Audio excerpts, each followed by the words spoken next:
Thank you, Chairman. I want to start with a history lesson. Quote, as we sign this bill in this room, we can look back and say, in the Roosevelt room, on the last day of 1970, we signed a historic piece of legislation that put us far down the road toward a goal that Theodore Roosevelt, 70 years ago, spoke eloquently about, a goal of clean air, clean water, and open spaces for future generations of Americans. That was a quote by Republican President Richard Nixon during the Clean Air Act signing ceremony. When the Clean Air Act was first became law in 1970, it passed in the Senate unanimously, and only one person voted against it. One member of the House voted against it. What a shining environmental achievement. So what has happened since then? I realize this is hard for many of you since there are major coal, oil, or gas industries in your states that provide jobs. And we need to work together to ensure transition in these communities because we know why. We face a climate crisis. We must reduce carbon emissions to avoid intensifying hurricanes. We know that in Florida, rising sea levels. We also know that in Florida, extreme heat in the summer and extreme cold in the winter. Its effects are even worse. Our agriculture could start to fail and more Americans will go hungry. We can see the entire southern United States find themselves as climate refugees. Add political destabilization, war, and famine across the world, and you fully begin to understand the impacts that happen. In addition, I've heard countless arguments about China and India. Let me say it again. Their failures don't define American excellence. We do. And as we develop these technologies, we will sell them abroad and position ourselves for continued economic dominance in the 21st century. So once again, our nation has to come together with a comprehensive plan. That's what the Clean Futures Act is.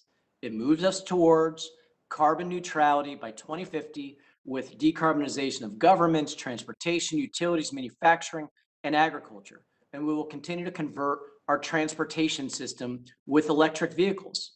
The fact that my colleagues across the aisle aren't motivated by the climate crisis, perhaps other things will motivate you, like the fact that the private sector is already moving forward with all this. Look no further than Ford or GM and the electric vehicles. They're rolling on the market faster than you could think. Millennials, the biggest generation, they're moving along. Consumer preferences, insurance companies, reinsurance markets, boardrooms are moving forward. You block the clean power plan, utilities still move forward. You block the auto fuel efficiency standards, auto manufacturers still move forward. So we could either work on this bill or communities you represent can be left behind.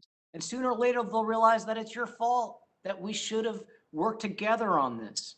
Lastly, I want to mention that this would include solar and it would include hydro and it would include wind and it would also include nuclear power. President Biden's climate plan includes nuclear power. Let me repeat that. President Biden's plan includes nuclear power. It calls for the development of small modular reactors, SMRs. So I offer to work with you all. Let me end just by talking to Mr. Persiasepi. We know we have in Florida the Martin Next Generation Solar Energy Center located in Indiantown, and concentrating solar power has been a real potential. Can you go into some of the roles that CSP can play in expanding the use of renewables in the industrial sector, Mr. Persiapi? Thank you. Thank you for that question. Yes, concentrated solar power is different in a way than what we traditionally think with the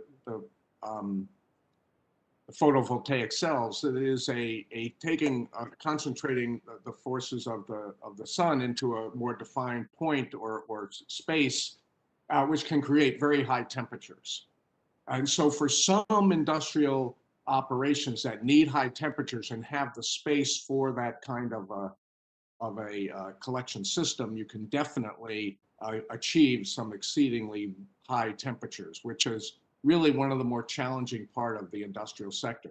But if you're looking at an industrial park or some other large industrial complex, usually it'll be harder to implement that. So it has a role. It's an important part of the solution, but it will have that geographically limited ability. Thank you, Mr. Persiasepi. My time is expired and I yield back.